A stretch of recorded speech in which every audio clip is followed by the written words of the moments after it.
విశ్వనాథ్ గారికి దాదాసాహెబ్ ఫాల్కే అవార్డు వచ్చినప్పుడు అలాగే తెలుగు ఆయన గురించి మాట్లాడేంత అనుభవం స్థాయి ఆనందాన్ని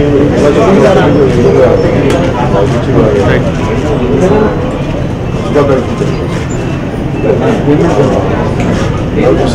ఎందుకంటే నాకు మన సంస్కృతి పట్ల మన కళల పట్ల నాకు క్లాసులు ముఖ్యంగా చిన్నప్పుడు స్కూల్కి వెళ్ళే వయసు నాకు అర్థమైంది.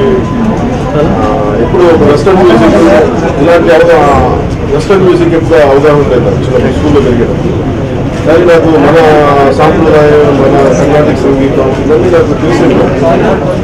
కర్ణాటక సంగీతం కూడా దాన్ని శంకరాభరణం సినిమా చూసినప్పుడు అదేదో పెద్దోళ్ళు సినిమా సంబంధం లేదు అనుకుని దానికి శంకరాభరణం సినిమా చిన్న వయసులో ఎడిట్ అయిపోయాను. ఎన్నిసార్లు చూసానో నాకే తెలియదు. అలాంటి గొప్ప గొప్ప సినిమాలు తీసి అలాగే నాకు ఇష్టమైన సినిమా తీసి శంకరాభరణం స్వామి సప్తపది ఇలాంటి సినిమాలు. సో నాకు ఆయన ఇప్పుడు సినిమాలో రాజకీయ కలుసుకున్న తర్వాత నాకు ఆయన్ని వాళ్ళు కలుసుకునే సందర్భం నాకు రాలేదు. కానీ నిజంగా నాకు ఆయన కలుసుకుంటే చాలా ఆనందంగా. అలాగే మేము దాదాసాహెబ్ ఫాల్కే అవార్డు వచ్చిన సందర్భంలో 5 గంటలకు పైన వస్తున్నది తిరుగుతున్నా. విశ్వనాథ్ గారి బెస్ట్ ఫిల్మ్స్ అంటే ఆయన తీసినవన్నీ గొప్ప చిత్రాలే. అందులో ఒక ఇందాక కళ్యాణ్ గారు పైన ఆయనతో మాట్లాడుతున్నప్పుడు ఒక మాట అన్నారు. అంటే అందులో నుంచి ఒక 12 సినిమాల్ని ఒక డిస్క్ సెట్గా తీసి అంటే దాని తాలూకు కరస్పాండింగ్ ప్రొడ్యూసర్స్ దగ్గర నుంచి కానీ వీడియో రైట్స్ ఉన్న వ్యక్తుల దగ్గర కానీ మాట్లాడి మిగతా కొంతమంది మిత్రులతోటి వాళ్ళతో అందరితో దీన్ని కొంచెం అనుసంధానం చేసి ఒక డిస్క్ సెట్గా దాన్ని తీసి ఒక లిమిటెడ్ ఎడిషన్ లాగా కొన్ని కాపీలు మాత్రం ప్రింట్ చేసి ఆయన పట్ల మాకున్న ఇష్టాన్ని కానీ అభిమానాన్ని కానీ ప్రకటించాలి, గౌరవాన్ని అని నా కళ్యాణ్ గారు అన్నారు. మాకు ఐడియా నచ్చింది. దాన్ని అతి త్వరలోనే ముందుకు తీసుకెళ్ళి వితిన్ ఈ ఇయర్లోనే మోస్ట్లీ దాన్ని కంప్లీట్ చేయాలనుకుంటున్నాం. It's going to be really very special. So కొన్ని అవార్డులు కొంతమందికి ఇచ్చినప్పుడు అవార్డులకే గౌరవం వస్తుంది. నిజంగా చెప్పాలంటే దాదాసాహెబ్ ఫాల్కే వచ్చిన తర్వాత నాకు నిజంగా వీటి మీద నాకు నమ్మకం పెరిగింది. సో ఎందుకంటే అంత గొప్ప వ్యక్తి ఆయన.